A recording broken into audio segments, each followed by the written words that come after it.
کون سی نماز کے بعد کون سی صورت مسنون ہے؟ کیا یہ احادیث سے ثابت ہے کہ نبی کریم صلی اللہ علیہ وسلم فجر کی نماز کے بعد سورہ یاسین کی تلاوت کیا کرتے تھے، ظہر کے بعد فلاں سورت، عصر کی نماز کے بعد سورہ رحمان، مغرب کے بعد سورہ واقعہ، عشاء کے بعد سورہ ملک اور سورہ سجدہ کی تلاوت کیا کرتے تھے ثنا صاحبہ جام شوروں سے؟ لیکن فجر کے بعد سورہ یاسین پڑھنا، اس کے بارے میں جو حدیث ہے بہت ہی سند کے لحاظ سے کمزور ہے، باقی حدیثوں کا بھی ہے کوئی سند کے لحاظ سے مضبوط نہیں ہے، البتہ سورہ ملک پڑھنا رات کو یہ صحیح حدیث سے ثابت ہے، اور سورہ واقعہ کے بارے میں بھی ایک حدیث ہے کہ فاقے سے بچنے کے لیے، اس حدیث کی میں نے تحقیق کی تھی لیکن محدثین کا بڑا اختلاف تھا اس میں، کسی نے کہا صحیح ہے کسی نے کہا ضعیف ہے، تو میں کسی نتیجے پہ نہیں پہنچا، لیکن فضائل میں اتنا چل جاتا ہے، بہت ہی کوئی صحت کے اونچے معیار پر پہنچنا ضروری نہیں ہے۔ تو خلاصہ یہ نکلا کہ جہاں تک میری نالج ہے، جو ٹوٹی پھوٹی میری تحقیق ہے، اس کے مطابق مغرب کے بعد سورہ واقعہ پڑھ لیں اور عشاء کے بعد سورہ ملک بہرحال پڑھ لیں۔ سورہ ملک کے بارے میں مستند روایت موجود ہے، باقی روایتوں کے بارے میں سند کے لحاظ سے کوئی زیادہ مضبوط روایتیں نہیں ہیں، وہ بہت کمزور ہیں۔ سورہ بقرہ کی فضیلت حاصل کرنے کا طریقہ، سورہ بقرہ سے زندگی میں برکت ہوتی ہے کیا؟ ایک ہی وقت میں سورہ بقرہ پڑھنے سے برکت ہوتی ہے یا 10 دن میں تقسیم کر کے بھی پڑھ سکتے ہیں؟ ثنا صاحبہ جام شوروں سے پڑھ لیں، جتنا اللہ توفیق دے، ایک دن میں پڑھیں تو زیادہ برکت ہوگی، 10 دن میں تقسیم کر کے پڑھ لیں تو 10 دن میں پڑھ لیں، جتنی اللہ توفیق دے۔ نفلی چیزوں میں کوئی بہت اللہ کی طرف سے پابندیاں نہیں ہیں، حسب توفیق، جتنی اللہ آسانی کے ساتھ آپ کو توفیق دے آپ پڑھ لیں۔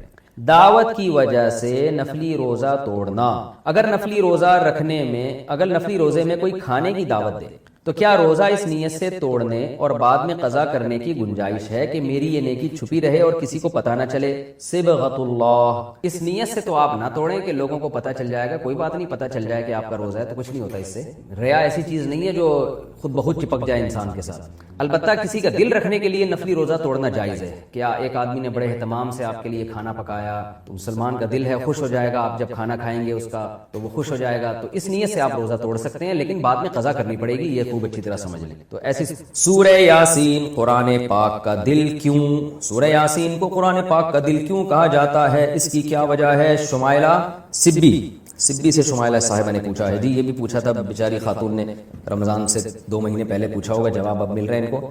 جی سورہ یاسین کو قرآن پاک کا دل کہا گیا ہے جس حدیث میں، ترمذی کی حدیث ہے، امام ترمذی نے اس حدیث میں لکھا ہے کہ یہ حدیث غریب ہے، لیکن دیگر جو محققین ہیں انہوں نے اس حدیث کو بالکل ضعیف قرار دیا ہے اور بعض نے تو بالکل موضوع قرار دیا، تو موضوع قرار دینے والی بات تو تھوڑی مبالغہ لگتی ہے، لیکن ضعیف بہرحال یہ حدیث ہے جس میں آتا ہے کہ سورہ یاسین قرآن کا دل ہے، اور ضعیف بھی بہت زیادہ ضعیف حدیث ہے۔ تو اب جب کوئی کسی چیز کی فضیلت میں ضعیف حدیث ہوگی تو پھر اس میں علماء کی 2 رائے ہیں، بعض علماء کہتے ہیں کہ اس سے کوئی شرعی مسئلہ تو ثابت ہو نہیں رہا، لہذا اس حدیث کو بیان کرنے میں کوئی حرج نہیں ہے، فضائل میں ضعیف حدیث بیان کی جا سکتی ہے، اور بعض علماء کا موقف ہے کہ نہیں بھائی فضائل کے باب میں بھی احتیاط کرتے ہیں کہ حدیث صحیح ہی ہونی چاہیے۔ تو اس میں ہمارے ہاں نا غلو بہت ہے، بعض لوگ کیا کہتے ہیں، کسی نے سورہ یاسین کی فضیلت میں ضعیف حدیث سنا دی تو بعض لوگ ان کے خلاف کلپ بنا کے ڈال دیتے ہیں، یہ دیکھو ان کو تو پتہ ہی نہیں حدیث ضعیف ہے اور نبی پر بہتان باندھ رہے ہیں، اور دیکھو ان کے پاس علم نہیں ہے، تو یہ بھی جہالت کی بات ہے، ضعیف حدیث اور موضوع میں فرق ہوتا ہے۔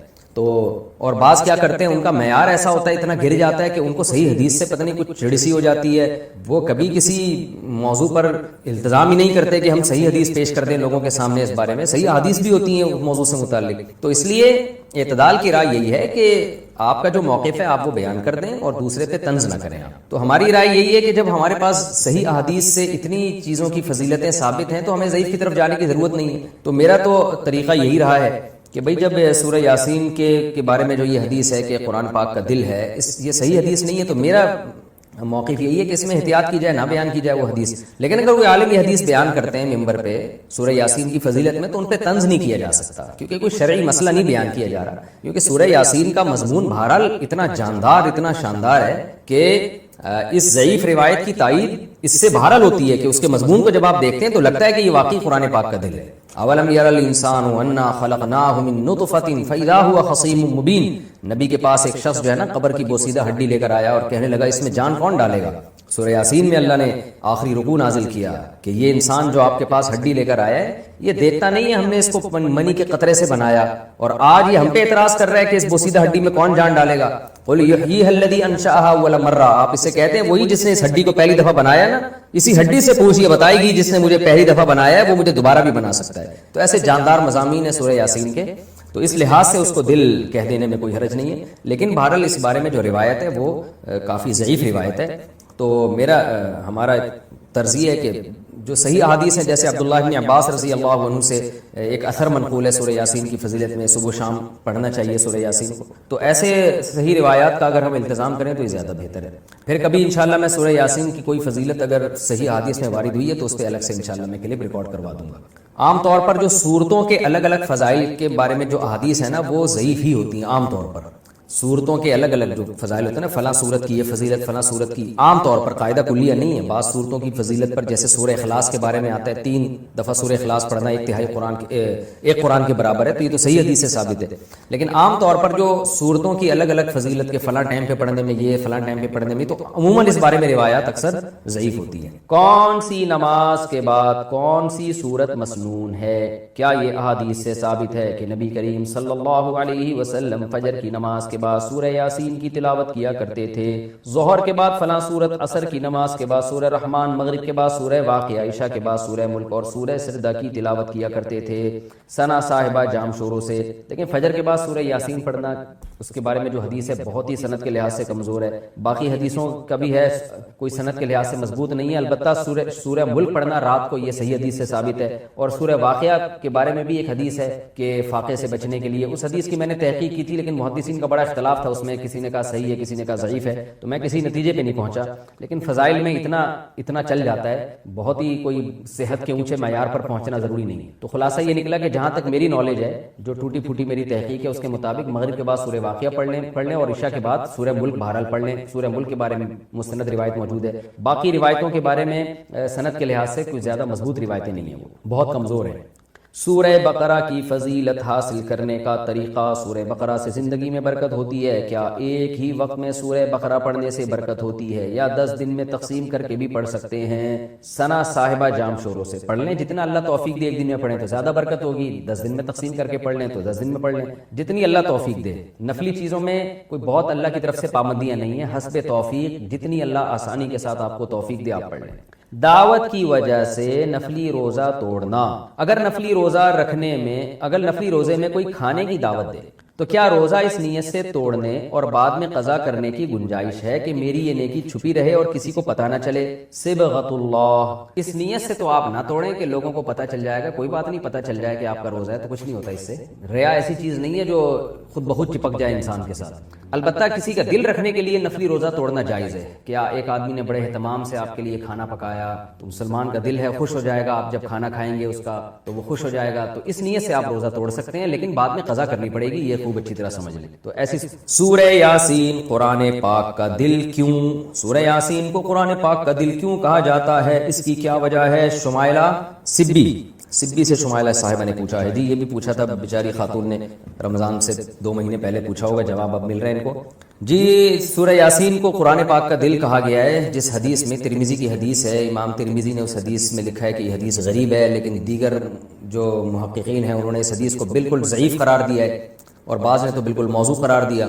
تو موضوع قرار دینے والی بات تو تھوڑی مبالغہ لگتی ہے، لیکن ضعیف بہرحال یہ حدیث ہے جس میں آتا ہے کہ سورہ یاسین قرآن کا دل ہے، اور ضعیف بھی بہت زیادہ ضعیف حدیث ہے۔ تو اب جب کوئی کسی چیز کی فضیلت میں ضعیف حدیث ہوگی تو پھر اس میں علماء کی 2 رائیں ہیں۔ بعض علماء کہتے ہیں کہ اس سے کوئی شرعی مسئلہ تو ثابت ہو نہیں رہا، لہذا اس حدیث کو بیان کرنے میں کوئی حرج نہیں ہے، فضائل میں ضعیف حدیث بیان کی جا سکتی ہے۔ اور بعض علماء کا موقف ہے کہ نہیں بھائی، فضائل کے باب میں بھی احتیاط کرتے ہیں کہ حدیث صحیح ہی ہونی چاہیے۔ تو اس میں ہمارے ہاں نا غلو بہت ہے۔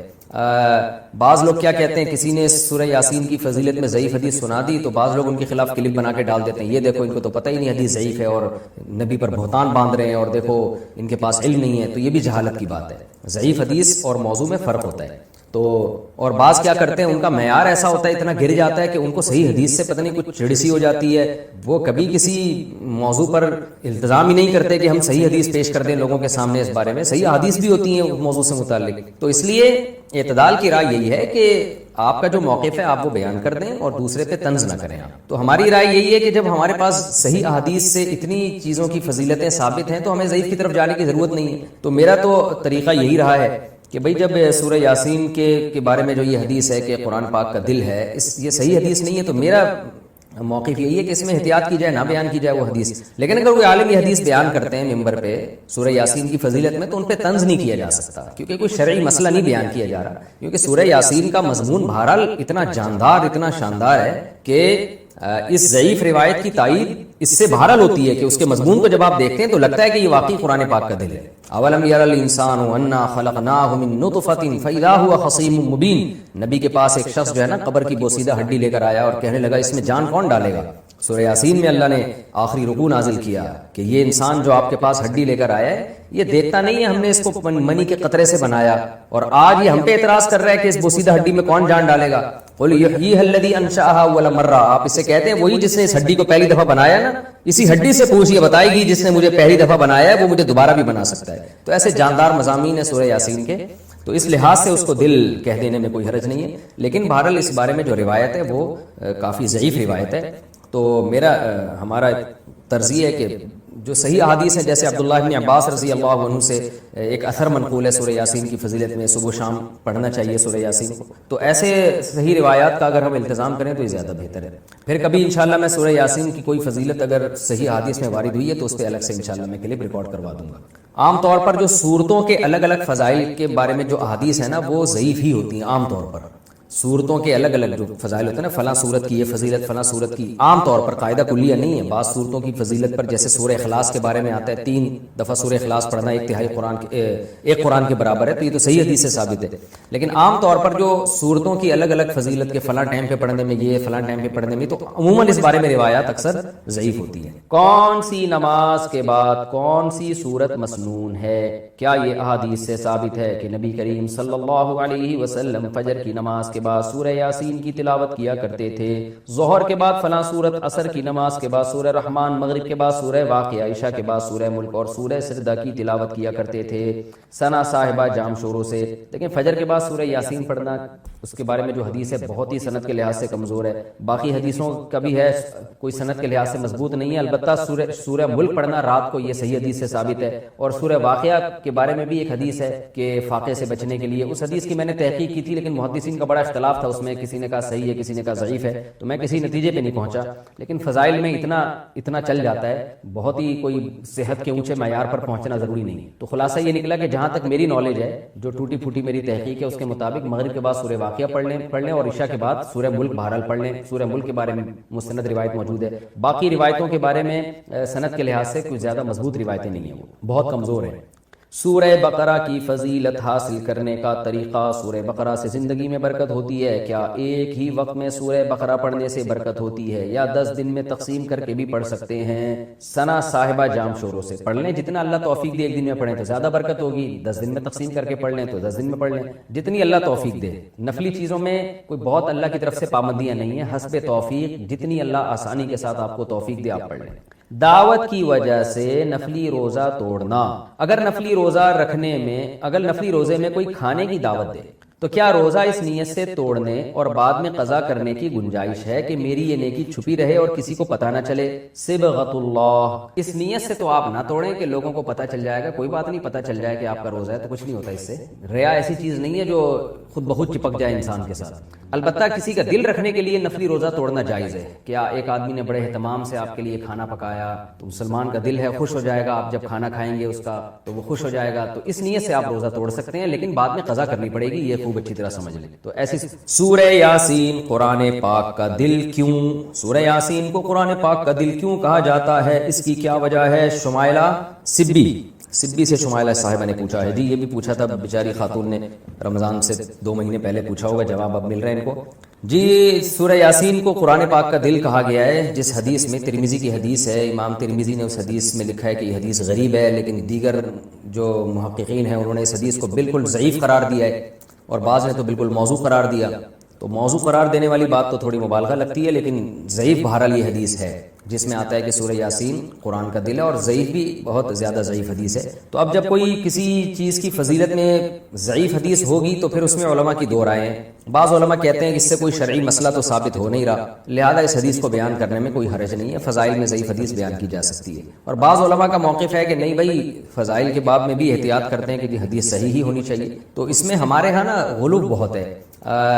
بعض لوگ کیا کہتے ہیں, کسی نے سورہ یاسین کی فضیلت میں ضعیف حدیث سنا دی تو بعض لوگ ان کے خلاف کلپ بنا کے ڈال دیتے ہیں, یہ دیکھو ان کو تو پتہ ہی نہیں حدیث ضعیف ہے اور نبی پر بہتان باندھ رہے ہیں, اور دیکھو ان کے پاس علم نہیں ہے. تو یہ بھی جہالت کی بات ہے. ضعیف حدیث اور موضوع میں فرق ہوتا ہے. تو اور بعض کیا کرتے ہیں، ان کا معیار ایسا ہوتا ہے، اتنا گر جاتا ہے کہ ان کو صحیح حدیث سے پتہ نہیں کچھ چڑ سی ہو جاتی ہے، وہ کبھی کسی موضوع پر التزام ہی نہیں کرتے کہ ہم صحیح حدیث پیش کر دیں لوگوں کے سامنے اس بارے میں۔ صحیح حدیث بھی ہوتی ہیں اس موضوع سے متعلق، تو اس لیے اعتدال کی رائے یہی ہے کہ آپ کا جو موقف ہے آپ وہ بیان کر دیں اور دوسرے پہ طنز نہ کریں آپ۔ تو ہماری رائے یہی ہے کہ جب ہمارے پاس صحیح احادیث سے اتنی چیزوں کی فضیلتیں ثابت ہیں تو ہمیں ضعیف کی طرف جانے کی ضرورت نہیں ہے۔ تو میرا تو طریقہ یہی رہا ہے کہ بھئی جب سورہ یاسین کے بارے میں جو یہ حدیث ہے کہ قرآن پاک کا دل ہے، یہ صحیح حدیث نہیں ہے، تو میرا موقف یہی ہے کہ اس میں احتیاط کی جائے، نہ بیان کی جائے وہ حدیث۔ لیکن اگر کوئی عالم حدیث بیان کرتے ہیں ممبر پہ سورہ یاسین کی فضیلت میں، تو ان پہ طنز نہیں کیا جا سکتا، کیونکہ کوئی شرعی مسئلہ نہیں بیان کیا جا رہا، کیونکہ سورہ یاسین کا مضمون بہرحال اتنا جاندار، اتنا شاندار ہے کہ اس ضعیف روایت کی تائید اس سے بہرحال ہوتی ہے کہ اس کے مضمون کو جب آپ دیکھتے ہیں تو لگتا ہے کہ یہ واقعی قرآن پاک کا دل ہے۔ اولم یر الانسان انا خلقناہ من نطفۃ فاذا هو خصیم مبین۔ نبی کے پاس ایک شخص جو ہے نا قبر کی بوسیدہ ہڈی لے کر آیا اور کہنے لگا اس میں جان کون ڈالے گا؟ سورہ یاسین میں اللہ نے آخری رکوع نازل کیا کہ یہ انسان جو آپ کے پاس ہڈی لے کر آیا ہے یہ دیکھتا نہیں ہے ہم نے اس کو منی کے قطرے سے بنایا، اور آج یہ ہم پہ اعتراض کر رہا ہے کہ اس بوسیدہ ہڈی میں کون جان ڈالے گا؟ قل یحییھا الذی انشأھا اول مرہ۔ آپ اسے کہتے ہیں وہی جس نے اس ہڈی کو پہلی دفعہ بنایا نا، اسی ہڈی سے پوچھئے، بتائے گی جس نے مجھے پہلی دفعہ بنایا ہے وہ مجھے دوبارہ بھی بنا سکتا ہے۔ تو ایسے جاندار مضامین ہیں سورہ یاسین کے، تو اس لحاظ سے اس کو دل کہہ دینے میں کوئی حرج نہیں ہے، لیکن بہرحال اس بارے میں جو روایت ہے وہ کافی ضعیف روایت ہے۔ تو ہمارا طرز یہ ہے کہ جو صحیح احادیث ہیں، جیسے عبداللہ بن عباس رضی اللہ عنہ سے ایک اثر منقول ہے سورہ یاسین کی فضیلت میں، صبح و شام پڑھنا چاہیے سورہ یاسین کو، تو ایسے صحیح روایات کا اگر ہم التزام کریں تو یہ زیادہ بہتر ہے۔ پھر کبھی انشاءاللہ میں سورہ یاسین کی کوئی فضیلت اگر صحیح احادیث میں وارد ہوئی ہے تو اس پہ الگ سے انشاءاللہ میں کلپ ریکارڈ کروا دوں گا۔ عام طور پر جو صورتوں کے الگ الگ فضائل کے بارے میں جو احادیث ہیں نا وہ ضعیف ہی ہوتی ہیں عام طور پر۔ صورتوں کے الگ الگ جو فضائل ہوتے ہیں نا، فلاں صورت کی یہ فضیلت، فلاں صورت کی، عام طور پر قاعدہ کلیہ نہیں ہے۔ بعض صورتوں کی فضیلت پر جیسے سورہ اخلاص کے بارے میں آتا ہے 3 دفعہ سورہ اخلاص پڑھنا ایک قرآن کے برابر ہے، تو یہ تو صحیح حدیث سے ثابت ہے۔ لیکن عام طور پر جو صورتوں کی الگ الگ فضیلت کے فلاں ٹائم پہ پڑھنے میں یہ، فلاں ٹائم پہ پڑھنے میں، تو عموماً اس بارے میں روایات اکثر ضعیف ہوتی ہیں۔ کون سی نماز کے بعد کون سی صورت مسنون ہے؟ کیا یہ احادیث سے ثابت ہے کہ نبی کریم صلی اللہ علیہ وسلم فجر کی نماز کے بعد سورہ یاسین کی تلاوت کیا کرتے تھے، ظہر کے بعد فلاں سورت، عصر کی نماز کے بعد سورہ رحمان، مغرب کے بعد سورہ واقعہ، عشاء کے بعد سورہ ملک اور سورہ سجدہ کی تلاوت کیا کرتے تھے ثنا صاحبہ جام شوروں سے؟ لیکن فجر کے بعد سورہ یاسین پڑھنا، اس کے بارے میں جو حدیث ہے بہت ہی سند کے لحاظ سے کمزور ہے، باقی حدیثوں کا بھی ہے کوئی سند کے لحاظ سے مضبوط نہیں ہے۔ البتہ سورہ ملک پڑھنا رات کو یہ صحیح حدیث سے ثابت ہے، اور سورہ واقعہ کے بارے میں بھی ایک حدیث ہے کہ فاقے سے بچنے کے لیے، اس حدیث کی میں نے تحقیق کی تھی لیکن محدثین کا بڑا اختلاف تھا اس میں، کسی نے کہا صحیح ہے، کسی نے کہا ضعیف ہے، تو میں کسی نتیجے پہ نہیں پہنچا۔ لیکن فضائل میں اتنا چل جاتا ہے، بہت ہی کوئی صحت کے اونچے معیار پر پہنچنا ضروری نہیں ہے۔ تو خلاصہ یہ نکلا کہ جہاں تک میری نالج ہے، جو ٹوٹی پھوٹی میری تحقیق ہے، اس کے مطابق مغرب کے بعد سورہ واقعہ پڑھ لیں اور عشاء کے بعد سورہ ملک بہرحال پڑھ لیں۔ سورہ ملک کے بارے میں مستند روایت موجود ہے، باقی روایتوں کے بارے میں سند کے لحاظ سے کوئی زیادہ مضبوط روایتیں نہیں ہیں، وہ بہت کمزور ہیں۔ سورہ بقرہ کی فضیلت حاصل کرنے کا طریقہ، سورہ بقرہ سے زندگی میں برکت ہوتی ہے کیا؟ ایک ہی وقت میں سورہ بقرہ پڑھنے سے برکت ہوتی ہے یا 10 دن میں تقسیم کر کے بھی پڑھ سکتے ہیں؟ ثنا صاحبہ جام شوروں سے پڑھ لیں، جتنا اللہ توفیق دے، ایک دن میں پڑھیں تو زیادہ برکت ہوگی، 10 دن میں تقسیم کر کے پڑھ لیں تو 10 دن میں پڑھ لیں، جتنی اللہ توفیق دے۔ نفلی چیزوں میں کوئی بہت اللہ کی طرف سے پابندیاں نہیں ہیں، حسب توفیق، جتنی اللہ آسانی کے ساتھ آپ کو توفیق دے آپ پڑھ لیں۔ دعوت کی وجہ سے نفلی روزہ توڑنا، اگر نفلی روزے میں کوئی کھانے کی دعوت دے تو کیا روزہ اس نیت سے توڑنے اور بعد میں قضا کرنے کی گنجائش ہے کہ میری یہ نیکی چھپی رہے اور کسی کو پتہ نہ چلے؟ صبغۃ اللہ، اس نیت سے تو آپ نہ توڑیں کہ لوگوں کو پتہ چل جائے گا، کوئی بات نہیں، پتہ چل جائے کہ آپ کا روزہ ہے تو کچھ نہیں ہوتا اس سے۔ ریا ایسی چیز نہیں ہے جو خود بخود چپک جائے انسان کے ساتھ۔ البتہ کسی کا دل رکھنے کے لیے نفلی روزہ توڑنا جائز ہے۔ کیا ایک آدمی نے بڑے اہتمام سے آپ کے لیے کھانا پکایا تو مسلمان کا دل ہے، خوش ہو جائے گا، آپ جب کھانا کھائیں گے اس کا تو وہ خوش ہو جائے گا، تو اس نیت سے آپ روزہ توڑ سکتے ہیں، لیکن بعد میں قضا کرنی پڑے گی، یہ خوب اچھی طرح سمجھ لیں۔ تو ایسی سورہ یاسین قرآن پاک کا دل کیوں؟ سورہ یاسین کو قرآن پاک کا دل کیوں کہا جاتا ہے؟ اس کی کیا وجہ ہے؟ شمائلہ سبی سے شمائلہ صاحبہ نے پوچھا ہے، جی یہ بھی پوچھا تھا بیچاری خاتون نے، رمضان سے 2 مہینے پہلے پوچھا ہوگا، جواب اب مل رہے ہیں ان کو۔ جی سورہ یاسین کو قرآن پاک کا دل کہا گیا ہے، جس حدیث میں ترمذی کی حدیث ہے، امام ترمذی نے اس حدیث میں لکھا ہے کہ یہ حدیث غریب ہے، لیکن دیگر جو محققین ہیں انہوں نے اس حدیث کو بالکل ضعیف قرار دیا ہے، اور بعض نے تو بالکل موضوع قرار دیا. تو موضوع قرار دینے والی بات تو تھوڑی مبالغہ لگتی ہے، لیکن ضعیف بہرحال یہ حدیث ہے جس میں آتا ہے کہ سورہ یاسین قرآن کا دل ہے، اور ضعیف بھی بہت زیادہ ضعیف حدیث ہے. تو اب جب کوئی کسی چیز کی فضیلت میں ضعیف حدیث ہوگی تو پھر اس میں علماء کی دو رائے ہیں. بعض علماء کہتے ہیں کہ اس سے کوئی شرعی مسئلہ تو ثابت ہو نہیں رہا، لہذا اس حدیث کو بیان کرنے میں کوئی حرج نہیں ہے، فضائل میں ضعیف حدیث بیان کی جا سکتی ہے. اور بعض علماء کا موقف ہے کہ نہیں بھائی، فضائل کے باب میں بھی احتیاط کرتے ہیں کہ حدیث صحیح ہی ہونی چاہیے. تو اس میں ہمارے ہاں نا غلو بہت ہے. بعض لوگ کیا کہتے ہیں، کسی نے سورہ یاسین کی فضیلت میں ضعیف حدیث سنا دی تو بعض لوگ ان کے خلاف کلپ بنا کے ڈال دیتے ہیں، یہ دیکھو ان کو تو پتہ ہی نہیں حدیث ضعیف ہے اور نبی پر بہتان باندھ رہے ہیں، اور دیکھو ان کے پاس علم نہیں ہے. تو یہ بھی جہالت کی بات ہے. ضعیف حدیث اور موضوع میں فرق ہوتا ہے. تو اور بعض کیا کرتے ہیں، ان کا معیار ایسا ہوتا ہے، اتنا گر جاتا ہے کہ ان کو صحیح حدیث سے پتہ نہیں کچھ چڑ سی ہو جاتی ہے. وہ کبھی کسی موضوع پر التزام ہی نہیں کرتے کہ ہم صحیح حدیث پیش کر دیں لوگوں کے سامنے. اس بارے میں صحیح حدیث بھی ہوتی ہیں اس موضوع سے متعلق. تو اس لیے اعتدال کی رائے یہی ہے کہ آپ کا جو موقف ہے آپ وہ بیان کر دیں اور دوسرے پہ طنز نہ کریں. تو ہماری رائے یہی ہے کہ جب ہمارے پاس صحیح احادیث سے اتنی چیزوں کی فضیلتیں ثابت ہیں تو ہمیں ضعیف کی طرف جانے کی ضرورت نہیں ہے. تو میرا تو طریقہ یہی رہا ہے کہ بھئی جب سورہ یاسین کے بارے میں جو یہ حدیث ہے کہ قرآن پاک کا دل ہے، یہ صحیح حدیث نہیں ہے، تو میرا موقف یہی ہے کہ اس میں احتیاط کی جائے، نہ بیان کی جائے وہ حدیث. لیکن اگر کوئی عالم یہ حدیث بیان کرتے ہیں ممبر پہ سورہ یاسین کی فضیلت میں، تو ان پہ طنز نہیں کیا جا سکتا، کیونکہ کوئی شرعی مسئلہ نہیں بیان کیا جا رہا. کیونکہ سورہ یاسین کا مضمون بہرحال اتنا جاندار، اتنا شاندار ہے کہ اس ضعیف روایت کی تائید اس سے بہرحال ہوتی ہے کہ اس کے مضمون کو جب آپ دیکھتے ہیں تو لگتا ہے کہ یہ واقعی قرآن پاک کا دل ہے. اولم یر الانسان انا خلقناہ من نطفۃ فاذا هو خصیم مبین. نبی کے پاس ایک شخص جو ہے نا قبر کی بوسیدہ ہڈی لے کر آیا اور کہنے لگا اس میں جان کون ڈالے گا. سورہ یاسین میں اللہ نے آخری رکوع نازل کیا کہ یہ انسان جو آپ کے پاس ہڈی لے کر آیا ہے یہ دیکھتا نہیں ہے ہم نے اس کو منی کے قطرے سے بنایا، اور آج یہ ہم پہ اعتراض کر رہا ہے کہ اس بوسیدہ ہڈی میں کون جان ڈالے گا. قل یحییھا الذی انشأھا اول مرہ. آپ اس سے کہتے ہیں وہی جس نے اس ہڈی کو پہلی دفعہ بنایا نا، اسی ہڈی سے پوچھئے، بتائے گی جس نے مجھے پہلی دفعہ بنایا ہے وہ مجھے دوبارہ بھی بنا سکتا ہے. تو ایسے جاندار مضامین ہیں سورہ یاسین کے، تو اس لحاظ سے اس کو دل کہہ دینے میں کوئی حرج نہیں ہے. لیکن بہرحال اس بارے میں جو روایت ہے وہ کافی ضعیف روایت ہے.